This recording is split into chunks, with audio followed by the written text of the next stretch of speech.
बच्चों and welcome to study with unique. आज हम शुरू करने जा रहे हैं बच्चों सेकंड चैप्टर, क्योंकि हमने फर्स्ट चैप्टर जो कि फिजिक्स से बिलोंग करता था, ग्रेविटेशन 10th स्टैंडर्ड साइंस 1 के हिसाब से, वो हमने पूरा कवर कर लिया है। आज हम शुरू करने जा रहे हैं बच्चों second chapter, periodic classification of elements. ये बिलोंग करता है बच्चों केमिस्ट्री से। ठीक है, ये जो चैप्टर है बच्चों, इसमें हम सीखेंगे एलिमेंट्स के बारे में, एलिमेंट्स किस किस तरह के होते हैं, साथ ही में एलिमेंट्स को अरेंज कैसे करते हैं ये भी हम सीखेंगे। देखिए, अब आपको एक सिंपल एग्जांपल देता हूँ कि आप अगर सोच रहे हो कि एलिमेंट्स को अरेंज क्यों किया, एलिमेंट्स को अरेंज करने की जरूरत क्या पड़ी और एलिमेंट क्या होता है, ये सारे सवालों के जवाब मैं आपको दूंगा। इससे पहले एक चीज आप मुझे बताइए, आपके घर पे आप किचन में तो गए हो, वहां आपको एक रैक दिखेंगी। रैक में आपने देखा होगा कि एक साइड में बड़े जो हमारे वेसल्स होते हैं, या बड़े जो यूटेंसिल्स होते हैं, या बड़े जो भांडे बोलते हैं आप, या बड़े जो कढ़ाई वगैरह होते हैं वो होते हैं। एक साइड में छोटे होते हैं, ठीक है, स्पून रखने के लिए अलग जगह होती है, ग्लास रखने के लिए अलग जगह होती है। रैक की बात कर रहा हूं मैं, ठीक है। और किसी के अगर पूरा वो ट्रॉली कहते हैं, उसे ट्रॉली पता होगा आपको, ठीक है, जिसमें वो फर्नीचर वगैरह टाइप का होता है किचन में। तो उसमें भी आपने देखा होगा कि ऐसे क्रॉकरी सेट के लिए अलग, चाय पत्ती के लिए अलग, सिलेंडर रखने के लिए अलग, बड़े जो हमारे प्लेट्स होते हैं उसके लिए अलग, छोटे प्लेट के लिए अलग, छोटी बाउल के लिए अलग, बड़ी बाउल के लिए अलग। तो ऐसे अरेंजमेंट हर जगह जरूरी है। आपके कबर्ड में भी आप अरेंजमेंट करते हो, जैसे आपका कबर्ड होगा, उसमें कपड़े, नाइट के कपड़े, दिन के कपड़े और शाम के कपड़े, पार्टी के कपड़े, बाहर जाने के कपड़े, अंदर आने के कपड़े, सारे, ठीक है, समझ रहे हो। और साथ ही में आपकी जो बैग होती है उसमें भी आप अरेंजमेंट करते हो। कैसे? तो देखो, आप जो ट्यूशन की या स्कूल की बुक्स है, नोटबुक्स, उसे अलग रखते हो टेक्स्ट बुक से, और फिर असाइनमेंट बुक्स के लिए अलग है। किसी बैग में 3 रहते हैं, ठीक है, जो हमारे जो 3 होते हैं, किसी बैग में 3 रहते हैं स्लिट्स, या किसी बैग में 4 होती है, ठीक है। और कंपोज बॉक्स में भी आप अलग अलग जगह पे अलग अलग चीजें रखते हो, जैसे अरेंज करके, जिससे कि आपको जल्दी मिले। समझ रहे हो ना? चलो, क्लियर है? बस अब आराम से लूंगा, अब धीरे धीरे लूंगा, क्योंकि अब चैप्टर के बारे में बात करेंगे। तो यहाँ है बच्चों पीरियोडिक क्लासिफिकेशन ऑफ एलिमेंट्स। इस चैप्टर में हम मेनली 4 से 5 टॉपिक पढ़ेंगे, ठीक है। तो वो 4 से 5 टॉपिक क्या है देखिए। सबसे पहले हम पढ़ेंगे बच्चों यहाँ एलिमेंट्स एंड देयर क्लासिफिकेशन के बारे में, मतलब एलिमेंट्स को क्लासिफाई कैसे किया गया। अब सीधे सीधे बताओ तो एलिमेंट्स क्लासिफाई करने के लिए साइंटिस्ट, 2 से 3 साइंटिस्ट आए, उन्होंने अलग अलग तरीके की थेरीज दी, अलग अलग तरीके के डेमोन्स्ट्रेशन दिए, उसके बाद उन्होंने अपनी थेरीज दी। लेकिन किसी किसी साइंटिस्ट की थेरीज फेल हो गई, वो पूरे एलिमेंट्स को अरेंज नहीं कर पाए, ठीक है। उस टाइम, जिस टाइम पे वो थे, उस टाइम एलिमेंट्स पूरे 118 नोन नहीं थे। आज 118 एलिमेंट नोन है, तब कम थे, लेकिन वो फिर भी अरेंज नहीं कर पाए। सारे के सारे एलिमेंट्स पे उनका जो लॉ है वो फिट नहीं हुआ, जिस कारण उनकी थेरीज फेल गई। तो अब आप बोलोगे कि सर कौन सा साइंटिस्ट है जिन्होंने सबसे अच्छी थेरी दी? तो अगर आप मुझसे पूछोगे तो मैं बोलूंगा मेंडेलिव्स की थेरी सबसे अच्छी थी, लेकिन उनकी थेरी में एक कमी रह गई थी। तो उस कमी को सुधारा सर हेनरी मुसले ने। उन्होंने मॉडर्न पीरियोडिक टेबल में बहुत अपना कंट्रीब्यूशन दिया है, ठीक है। तो चलिए शुरू करते हैं हमारा ये chapter elements and there classification. इसमें सबसे पहले आज हम सीखेंगे बच्चों डोबेराना ट्रायड्स और न्यूलैंड लॉज ऑफ ऑक्टेव्स। ये 2 चीजें आज हम सीखेंगे। कल हम सीखेंगे बच्चों, इसके बीच में यहाँ वो टॉपिक दिया नहीं है, लेकिन मॉडर्न पीरियोडिक टेबल से पहले बहुत कुछ है सीखने लायक, वो मैं आपको सिखाऊंगा। और फिर मैं आपको मेंडेलिव्स पीरियोडिक टेबल के पास लेके जाऊंगा और मॉडर्न पीरियोडिक टेबल के पास लेके जाऊंगा। ये 2 टॉपिक बड़े हैं बच्चों, और ये पहले के 3 टॉपिक बहुत ही आसान है। ये आपने ऑलरेडी 9th में थोड़ा बहुत इसके बारे में जानकारी ले रखी है। तो चलिए शुरू करते हैं हमारा चैप्टर, जिसका नाम है पीरियोडिक क्लासिफिकेशन ऑफ एलिमेंट्स। तो यह इंट्रोडक्शन अब मैं स्टार्ट करने जा रहा हूँ। तो चलिए कॉपी और पेन निकालिए, और अभी हम नोट्स बनाना शुरू करेंगे। आप, मैं नहीं, आप, मैं तो यहाँ लिखूंगा, आपको नोट्स बनाने। तो चलिए शुरू करते हैं। कैन यू रिकॉल से शुरुआत करते हैं, ठीक है, क्योंकि कैन यू रिकॉल से आपको पिछले साल का याद हो जाएगा, ठीक है। तो what are the types of matters. अब मैटर्स के टाइप बच्चों, अगर आप मुझसे पूछोगे तो मैटर्स के टाइप देखो, कोई बोलता है सॉलिड लिक्विड गैसियस, बिल्कुल गलत। सॉलिड लिक्विड गैसियस मैटर के टाइप है ही नहीं। मैटर के टाइप 2 है बच्चों। एक है बच्चों एलिमेंट, ठीक है, एलिमेंट्स में और 2 एलिमेंट्स में आते हैं बच्चों मेटल्स, ठीक है, नॉन मेटल्स, ठीक है, ये लिख लो आप। और आते हैं बच्चों हमारे मेटलॉइड। क्या आते हैं? मेटलॉइड्स, ठीक है। और सेकेंड जो टाइप है बच्चों, वो है हमारा मिक्सचर। सब मिक्सचर्स 2 प्रकार के होते हैं बच्चों। एक होता है हेटेरोजेनियस, और एक होता है बच्चों होमोजेनियस। क्या होता है? होमोजेनियस। अब ये हेटेरोजेनियस मिक्सचर ऐसा होता है जिसमें सॉलिड में लिक्विड, लिक्विड में गैस, गैस में सॉलिड। जैसे लिक्विड में गैस का एग्जांपल आपका सोडा जो आप पीते हो, कार्बोनेटेड ड्रिंक्स, थम्स अप, माजा, नुक्कड़ वाले भैया के पास मिलने वाला सोडा, तारक मेहता के अब्दुल के पास मिलने वाला सोडा, उसमें गैस होता है ना, CO2, एडिटेड ड्रिंक्स बोलते हैं उसे। और आप हेटेरोजेनस मिक्सचर का और कोई एग्जांपल पूछोगे तो मैं बोलूंगा मिल्क, मिल्क भी एक तरह का हेटेरोजेनस मिक्सचर है क्योंकि मिल्क में है सॉलिड्स और लिक्विड, है ना। और आप पूछोगे तो रायता बूंदी का, दही में डालते ना रायता, तो वो बूंदी तो सॉलिड रहती, दही या जो भी आपका मिल्क वगैरह है जिसमें भी आप डाल रहे हैं, आप जिसमें डाल के खा रहे हैं, वो चीज कैसी है, लिक्विड है, समझ रहे हो। और होमोजेनियस यानी सेम मिक्सचर, जैसे चिवड़ा, चिवड़ा पता है ना, सबको पता है। तो वो जो चिवड़ा होता है उसमें हम सारी सॉलिड चीजें डाल रहे हैं, तो वो हो गया होमोजेनियस मिक्सचर। होमोजेनियस यानी स्टेट सेम होना चाहिए, फेज सेम होना चाहिए, ठीक है। और हेटेरोजेनियस यानी अलग अलग फेज वाला मिक्सचर, समझ गए, क्लियर है। और इसमें और एक होता है सोल्यूशन, सोल्यूशन तो आपको पता ही होगा, ठीक है, सोल्यूशन आपको पता है ना। चलिए ठीक है, तो चलिए आगे बढ़ते हैं। ये आपने 8th 9th में थोड़ा बहुत इसके बारे में जानकारी ले रखी है, चलो ठीक। तो चलिए अब मैं आगे क्वेश्चन लेता हूँ, मैं सारे क्वेश्चन लूंगा, आराम से लूंगा, कोई घाई नहीं है, गड़बड़ नहीं है, कहीं जाना नहीं है। What are the types of elements? Elements में मैंने आपको बताया अभी मेटल, नॉन मेटल्स, एकदम ज्यादा पेन ले लिया सर लिखने के लिए। अरे बेटा कैसा है, ये इंपॉर्टेंट चीज है, मेटल और ये तीन है, मेटल्स, नॉन मेटल और मेटल। ये एम यहाँ दब गया है, ठीक है, ये दिखा है, क्लियर। चलो आगे बढ़ो, ठीक है। अब देखो, what are the smallest particle of the matter called? इसको बोलते हैं बच्चों एटम। क्या बोलते हैं? एटम। एटम सबसे स्मॉलेस्ट पार्टिकल होता है, ठीक है। एक एलिमेंट या किसी भी मैटर का सबसे स्मॉलेस्ट पार्टिकल को एटम बोलते हैं, ठीक है। अब देखो, what is the difference between molecules of elements and compounds? तो मॉलिक्यूल्स ऑफ एलिमेंट्स, एलिमेंट्स के मॉलिक्यूल्स और कंपाउंड्स में क्या फर्क होता है? देखो, अगर आप मुझे मॉलिक्यूल्स का पूछो तो सेम टाइप के एलिमेंट जब एक आते हैं तो उसे कहते हैं मॉलिक्यूल्स, लेकिन जब डिफरेंट टाइप्स के आते हैं, ठीक है, तो उसे हम बोलेंगे बच्चों कंपाउंड। क्या बोलेंगे? कंपाउंड। समझ गए? क्लियर हो? यहाँ तक कोई दिक्कत, कोई परेशानी कुछ है? नहीं है? समझ रहे हो मेरी बात? ठीक है, यह बैलेंस कर लेना, ठीक है। तो चलिए बढ़ते हैं आगे। समझ गया ना? वो मैंने ऑक्सीजन के साथ ऑक्सीजन ले लिया तो मॉलिक्यूल, हाइड्रोजन के साथ ऑक्सीजन लिया तो वाटर बना, और वाटर एक कंपाउंड है, क्लियर। चलो अब देखो क्लासिफिकेशन ऑफ एलिमेंट्स। अब एलिमेंट्स क्लासिफाई किस तरीके से किया गया बच्चों, मैं अब छोटा कर रहा हूँ इसे। चलो तो शुरू करते हैं, इसे छोटा कर देता हूँ मैं एक बार, पूरा का पूरा पेज ही छोटा कर देता हूँ। एक मिनट, इसे छोटा कर लेता मैं। हाँ, हो गया क्या? नहीं, अभी भी छोटा नहीं हुआ। चलो हो जा भाई छोटा, चलो हो क्लियर। अब देखो, अब इसे मिटा लेते हैं हमारे बीच में से, इसे कोई काम नहीं इसका। आप पहले टिक मार्क वगैरह मार लिया करो मेरे साथ साथ, टेक्स्ट बुक लेके बैठा करो, ठीक है, जिससे कि आपको आसान हो। टेक्स्ट बुक लोगे ना बच्चों तो आपको अच्छा समझेगा मेरे हिसाब से, ठीक है। तो चलो अब देखो क्लासिफिकेशन ऑफ एलिमेंट्स। अब एलिमेंट्स को क्लासिफाई क्यों करना है मैंने आपको बोला है, क्योंकि कोई चीज अगर आपको जल्दी से ढूंढनी है बहुत बड़े गुच्छे में से, तो आपको क्लासिफिकेशन करना बहुत जरूरी है। तो देखो, सबसे पहले यह बताया गया कि 1800 जो थी बच्चों, जो ईयर था 1800, उस वक्त हमें 30 एलिमेंट्स पता थे। कितने? 30 एलिमेंट्स। इतने 30 एलिमेंट्स नोन थे, ठीक है, समझ गए। तो धीरे धीरे हमने प्रोग्रेस की और 2023 जो आज है, अब हमें 118 एलिमेंट्स पता है, ठीक है। फिलहाल तक साइंटिस्ट ने 118 एलिमेंट्स ढूंढ लिए, लेकिन इसमें के कुछ एलिमेंट्स आर्टिफिशियल है, तो साइंटिस्ट ने खुद बनाए ताकि मॉडर्न पीरियड टेबल में जो गैप बना था उस गैप को फिल करने के लिए। उन्हें बच्चों रेडियो एक्टिव एलिमेंट्स बोलते हैं। कौन से? Radio active. उनकी लाइफ बहुत कम है, दे हैव शॉर्ट लाइफ। क्या है उनका? Short life. एक बार ये सारी चीजें लिख लिया करो, चाहो तो, ठीक है। क्लियर है यहाँ तक? समझ गए? ठीक है।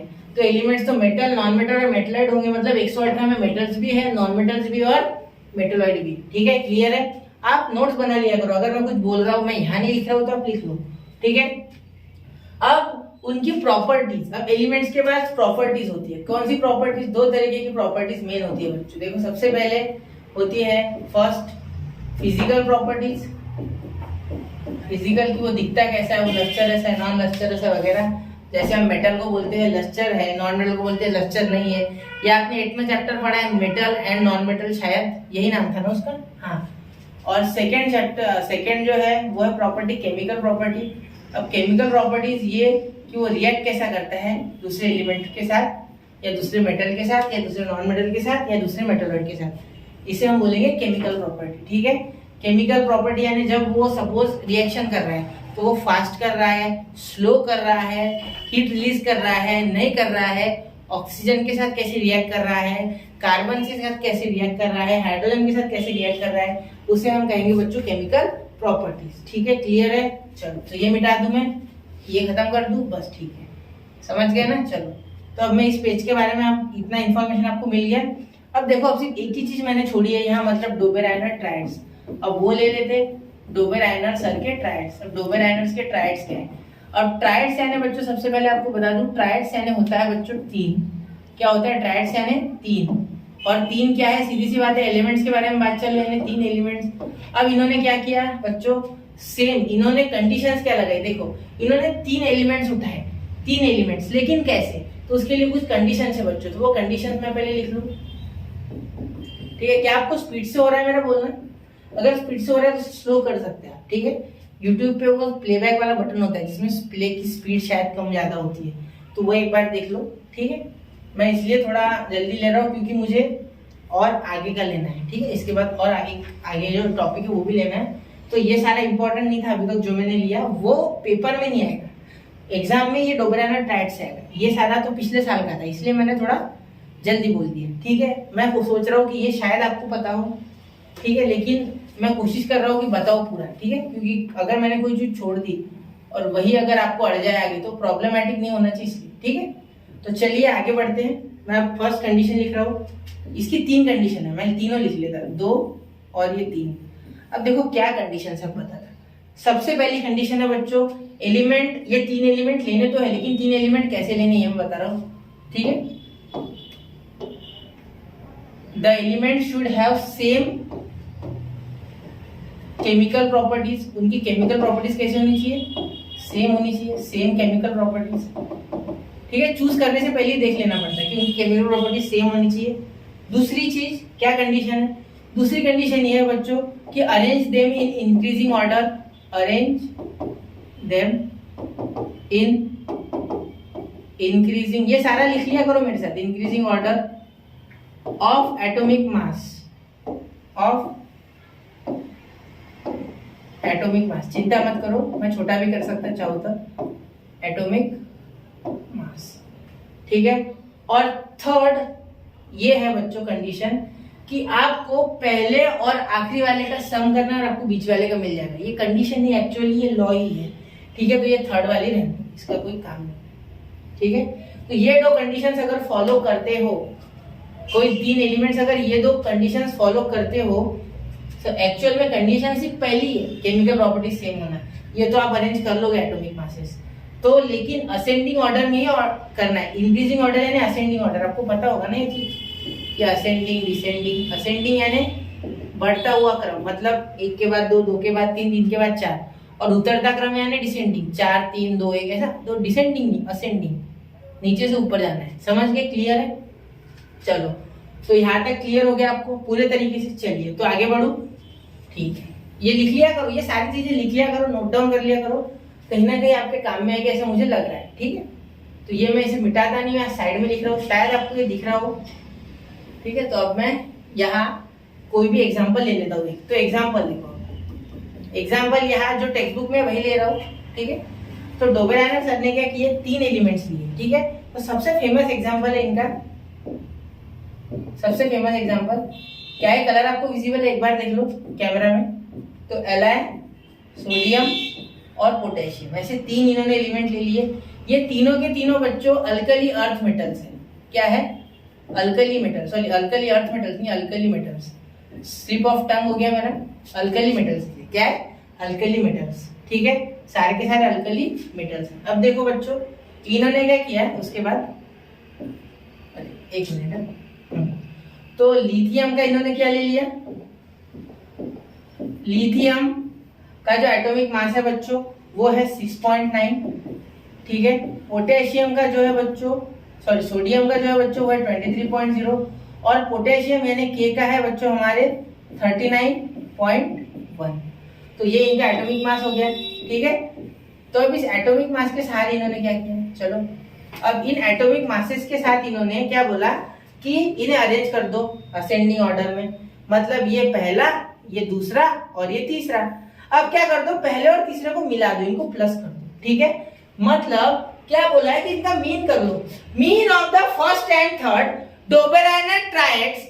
डोबेरेनर सर ने क्या बोला कि from the triads means 3 elements which have same chemical properties, ठीक है, which are arranged in ascending order, then we have to sum the first and third element, the atomic mass of first and third element, and divide it by 2 to find out the mean, and we will get the atomic mass of the third element. Means if we find out the mean of first and third element, which is the lightest and heaviest element of the lot, then we got the second element, then we got the atomic mass of the second element. Clear हो गया, मतलब पहले और आखिरी वाले को मिला लो, उसे 2 से डिवाइड करो, जो कि मीन फाइंड करने लायक है, मतलब मीन है वो चीज, तो मीन से हमें क्या मिल जाएगा, सेकेंड वाला मिल जाएगा। मतलब सीधी सीधी बात है कि find the mean of the first and last element, then we will get the atomic mass of the second element. Clear है यहाँ तक अच्छे से? चलो तो आगे बढ़े, ठीक है। अब मैं लिथियम और पोटेशियम को मिलाने जा रहा हूँ, ठीक है। तो क्या सोडियम का मिलता है, देखते हैं। मीन निकाल रहे हैं, इनका मीन निकाल लेते हैं। तो मीन यहाँ चाहूँ तो मैं सोडियम भी लिख सकता था, ऐसे है नहीं, कोई बात नहीं, चल जाता वो, ठीक है। यहाँ वैसे भी सोडियम लिखा ही होगा मेरे ख्याल से, एक बार देखता हूँ। हाँ यहाँ सोडियम भी लिखा है, देखो है, आपके पास भी होगा ना टेक्स्ट बुक, उसमें सोडियम लिखा है, देखो क्लियर है। चलो तो यहाँ मैं 6.9 प्लस सोडियम प्लस पोटेशियम 39.1, जो कि सबसे हेवीएस्ट है और लिथियम सबसे लाइटेस्ट है, अपॉन 2, क्योंकि मीन का फॉर्मूला क्या होता है बच्चों, टोटल ऑब्जर्वेशंस, ओबी लिख रहा हूं मैं, ऑब्जर्वेशंस को और नंबर ऑफ ओबी यानी ऑब्जर्वेशन। क्लियर है? आता कोई इश्यू आता, कोई भी इश्यू होना तो वापस से एक बार देख लिया करो, मैं सारी चीजें बता देता हूँ, जो भी आपके मन में अराइज हो सकते हैं डाउट, मैं सारे क्लियर करने की कोशिश करता हूँ। फिर भी आपको कोई डाउट बचे, प्लीज कमेंट करोगे, मैं आपको जल्दी से जल्दी बताने की कोशिश करूंगा।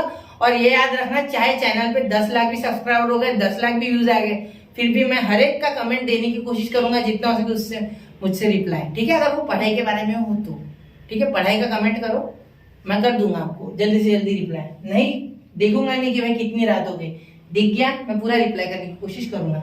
तो चलिए 6.9 प्लस 39.1 कितना हो गया हमारा बच्चों, 46, ठीक है, सही है ना मेरा 46, हाँ सही है। तो 46 डिवाइड बाय 2, इन दोनों को ऐड कर लिया तो क्या आ गया 46, क्योंकि ये लिथियम और सोडियम का हमने ऐड कर लिया, तो क्या आ गया 46/2 यानी 23.0, जो कि सोडियम का हमारा एटॉमिक मास है। तो आ गया, तो यहाँ हमारा डोबेरेनर ट्रायड्स का लॉ फुलफिल होता है, ठीक है। ऐसा और एक एग्जांपल ले रहा हूं मैं, चलिए। तो ये एग्जांपल मैं अभी खत्म कर रहा हूँ, इसे छोटा कर रहा हूँ, मैं अगला एग्जांपल लेने जा रहा हूँ, ठीक है। अब आपको कंडीशन वगैरह पता है, क्या कंडीशन है बेटा, what are the condition to apply Dobereiner triads, how to find Dobereiner triads. The only condition is that, बताओ आगे, चलो पढ़ो, पढ़ लिया, चलो तो मैं बता दूं। The only condition is that the metals means the elements should have same chemical properties and they must be arranged in ascending order of their atomic masses. Then we have to find the mean of atomic mass of first and last element, then we will get the atomic mass of the middle element. बस इससे ज्यादा कुछ नहीं। चलो clear है यहाँ तक पूरे अच्छे से, कोई इश्यू? चलिए तो मैं आगे जा रहा हूँ बच्चों, ठीक है। तो मैं आगे अब एग्जाम्पल ले रहा हूँ दूसरा, जो कि हमारा है, या कम जगह में ले लेता मैं, ठीक है, लगे तो मैं अलग रंग इस्तेमाल कर लूंगा, ग्रीन, ठीक है। तो चलो सी ए नहीं, वो नहीं लेता, मैं लेता क्लोरीन ब्रोमीन आयोडीन वाला, क्लोरीन ब्रोमीन और आयोडीन। अब देखो क्लोरीन और ब्रोमीन और आयोडीन इन्होंने अरेंज इस हिसाब से किया है कि आयोडीन सबसे हेवीएस्ट है, क्लोरीन सबसे लाइटेस्ट है। देखो आयोडीन, क्लोरीन का देखो, क्लोरीन 35.5, ठीक है, आयोडीन का 126.9 और ब्रोमीन का 79.9, ठीक है। चलो समझ गए, ये सेकंड एग्जांपल है, ये फर्स्ट था, ठीक है, यहाँ में ले लीजिए तो देखो ब्रोमीन का क्या हो जाएगा, ब्रोमीन का जो एटॉमिक मास है is equal to 39.35.5 plus last वाला 126.9 अपॉन 2। तो कितना आ जाएगा बेटा हमारा यहाँ हमारा हो जाएगा एडिशन करने के बाद इसका 14 यानी 4, ये एक और 6 2, ये आपको आ जाएगा ना 35.5 प्लस 126.9। क्लियर, ये समझ जाएगा ना। तो पॉइंट के नीचे पॉइंट आना चाहिए बस, जिससे कि ये 5 और 9 हो जाएगा, 4 ये 1। चलो मैं करके देता हूँ, देखो समय लग गया, चलेगा मुझे, कोई बात नहीं। आपके मन में कोई डाउट ना रह जाए, कहीं देर ना हो जाए, मुझे देर हो गई तो चलेगा लेकिन आपको डाउट नहीं होना चाहिए उस चीज में। देखो 35.5 प्लस 126.9, तो देखिए बच्चों यहाँ से ऐड कर लेते, 4 और 5 और 9 14 हो गया हमारे, एक आ गया यहाँ 6 और 6 12 और यहाँ 1, यहाँ भी 6 होगा और यहाँ हो गया 162.4। तो 162.4 को हम ऐड कर लेंगे, अरे सॉरी मैं दूसरा पेन ले लेता हूँ, यहाँ हमारा जो था वो वापस से 162.4, ये 162.4 अपॉन 2, तो इसे डिवाइड करेंगे तो 81.2 हो जाएगा हमारा, 81.2। तो आप बोलोगे सर इसमें तो गैप है, तो देखो बच्चों सिर्फ 0.3 का गैप है, 0.3 के गैप को आप निगलेक्ट कर दो, क्या कर दो, निगलेक्ट। समझ गए, क्लियर है। तो चलिए यहाँ मैंने डोबेरान ट्रायड्स आपको अच्छे से एक्सप्लेन कर दिया, अब न्यूलैंड लॉज ऑफ ऑक्टेव्स की तरफ चलते हैं। तो अब ये क्या है वैसे सर, आप सोच रहे होगे बच्चों की ये sir Newland laws of octaves क्या है। तो मैं आपको सीधे सीधे बात बताऊँ एक, तो आपने सारे गामा पदा नी से सुना है, सारे गामा पदा नी पता होगा ना आपको, सारे गामा वगैरह शो वगैरह भी आते हैं इस पे टीवी पे। तो बस उसी चीज में सोचो, आप उसी तरीके से सोचो कि ये बड़े सुरीले इंसान थे, ठीक है। तो देखो न्यूलैंड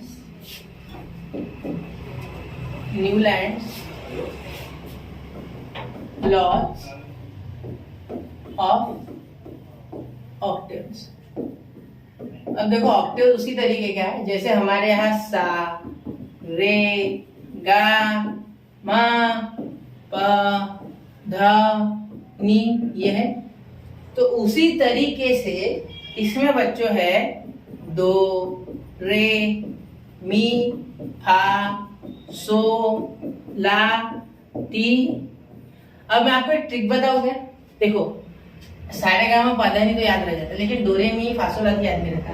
तो क्या आपने डोरेमोन देखा है, तो उसमें देखो डो रे मी फासो लाती, तो डोरे मी याद रह जाएगा, फासो लाती आपको याद रखना है, या ऐसा भी बोल सकते हैं आप डोरे में डोरा के खाती, तो फासो याद रखना है, ऐसे कुछ ऐसा लॉजिक लगाना जिससे कि आपको याद रहे, ठीक है। ये ट्रिक है, डोरे में फासो लाती, ठीक है।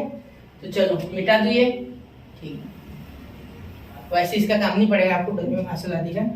ये आए थे बच्चों न्यूलैंड 1866 में। कब, 1866 में, इनके टाइम पे, ठीक है। 1866 में जो इन्होंने जो डिस्कवरी की थी इस लॉ की, मतलब ये लॉ जो इन्होंने बनाया था, ठीक है, इन्होंने उस टाइम पे 56 एलिमेंट अरेंज किए थे, ऐसा क्लेम किया गया। देखो 7 × 7 के इसमें 56 एलिमेंट्स इन्होंने अरेंज किए थे, ठीक है। अब इनके जो ये टेबल है, ये टेबल जो आपको दिख रहा है, देखो म्यूजिकल नोट डो, रे, मी, फा, सो, ला, ती, ठीक है। तो इनका बोलना क्या था कि पहला और आखिरी एलिमेंट, देखो यहाँ दिया हुआ है पूरे डिटेल में, आपको एक बार देख लो, ठीक है। Newland arrange the elements known as time in that increasing order of atomic masses. उनके टाइम पे जितने थे नोन उतने, ठीक है। It started up with the hydrogen and ended up with thorium. He found that every 8 element had property similar to those of the first. उनका ऐसा बोलना था कि 8 एलिमेंट और फर्स्ट एलिमेंट की प्रॉपर्टी सेम थी, 8 एलिमेंट और फर्स्ट एलिमेंट की प्रॉपर्टी सेम थी, ठीक है। जैसे यहाँ देखो आप सोडियम, ठीक है, देखो for example sodium is the 8th element from lithium, lithium से 8th एलिमेंट सेम था। देखो जैसे 1 2 3 4 5 6 7, किस हिसाब से 8 हुआ मुझे पता नहीं चला ये, ठीक है। तो एक्चुअली ये 7 पे आया, ठीक है। ये इन्होंने इसको भी गिन दिया, 1 2 3 4 5 6 7 8, ठीक है। जैसे सा, रे, गामा, पदा, नी, सा, वापस सा आ जाता। उसी तरीके से जो प्रॉपर्टीज ऑफ एलिमेंट है वो क्या करती है, रिपीट करती है। ये इनका बोलना था, क्लियर है, समझ गए। चलो, तो अब सोडियम के बाद ये देखो के 1 2 3 4 बराबर, ये तीनों क्या है, alkali earth metals, alkali metals, alkali earth नहीं अल्कली मेटल्स है। तो अल्कली मेटल्स एक लाइन में इन्होंने बराबर सेट कर लिया। अल्कली मेटल्स में फिर से रिपीट कर रहा हूँ, अल्कली मेटल्स, ठीक है, अल्कली अर्थ मत जाना, ठीक है, वो आदत पड़ गई है तो मैं बोलते रहता हूँ ऐसा, ठीक है। He called similarity observed in the 8th and the first element as the, उन्होंने क्या बोला उस चीज को, लॉज ऑफ ऑक्टेव्स। क्या बोला, फर्स्ट एंड 8th एलिमेंट में जो सिमिलरिटी उसको बोला था लॉज ऑफ ऑक्टेव्स, ठीक है। लेकिन उनके टेबल में बहुत सारी लिमिटेशंस थी। क्या थी, लिमिटेशंस थी। क्या थी, लिमिटेशंस थी। अब लिमिटेशंस क्या थी, तो देखो it was found to be only applicable up to calcium, मतलब कैल्शियम कहा गया, कैल्शियम तक ही वो एप्लीकेबल था, क्योंकि ये सारे अल्कली अर्थ मेटल है। BMgC क्या है, अल्कली अर्थ मेटल्स, और ये कौन से है, अल्कली मेटल्स। कौन से, अल्कली मेटल्स। ये क्या है बच्चों, ये है हमारे हेलोजेंस। क्या है, हेलोजेंस, ठीक है। तो ये आपको धीरे धीरे आगे बताऊंगा मैं कि क्या हेलोजेंस वगैरह होते हैं, लेकिन अभी फिलहाल सुन लो इतना, ठीक है। तो कैल्शियम के बाद जितने भी एलिमेंट है वो इस प्रॉपर्टी को अप्लाई नहीं कर पा रहे थे, ठीक है। For example CO, Na, Ce and La, ठीक है। ये सारे एलिमेंट जो थे CO, Na, C and La, ये एक में आ रहे थे, तो एक में एलिमेंट नहीं आने चाहिए थे। इससे क्या हो रहा था, मिक्सअप हो जा रहा था, मिक्सचर बन रहा था, चूड़ा बन रहा था। और चूड़ा नहीं बनाना होता है, अरेंजमेंट करना यानी हर एक चीज सेपरेटली अरेंज करना, और यहाँ तो चूड़ा बन रहा, तो इसीलिए ये चीज एक्सेप्टेबल नहीं थी, समझ गया। इसीलिए भी इनका टेबल फेल हो गया। दूसरा कारण, moreover he placed elements with different properties under the same node in the octave, मतलब सेम नोड के अंदर डिफरेंट प्रॉपर्टीज वाले एलिमेंट्स आ गए। For example Newland place CO and Na under the node do, देखो ये है cobalt और ये है निकेल, ये इन्होंने सेम रख दिए विथ हेलोजेंस। किसके साथ, हेलोजेंस। ये है बच्चों मेटल्स और ये है बच्चों हमारे नॉन मेटल्स। क्या है, नॉन मेटल, समझ गए, नॉन मेटल सही, ठीक है। With non metal O and S under the node Ti, Ti के नीचे। अब Ti वाले के साथ देखो under the node Ti, Ti कहा गया हमारा ये। तो ये देखो Fe क्या है बच्चों, एक हमारा आयरन जो है वो क्या है, हमारा आयरन हमारा मेटल है, और OS और Se हमारे क्या है, नॉन मेटल है। तो नॉन मेटल के साथ इन्होंने Fe आयरन को रख दिया जो कि एक मेटल है, तो इसीलिए इनका जो टेबल है वो एक्सेप्टेबल नहीं था, क्योंकि वो लिमिटेशंस के साथ आया।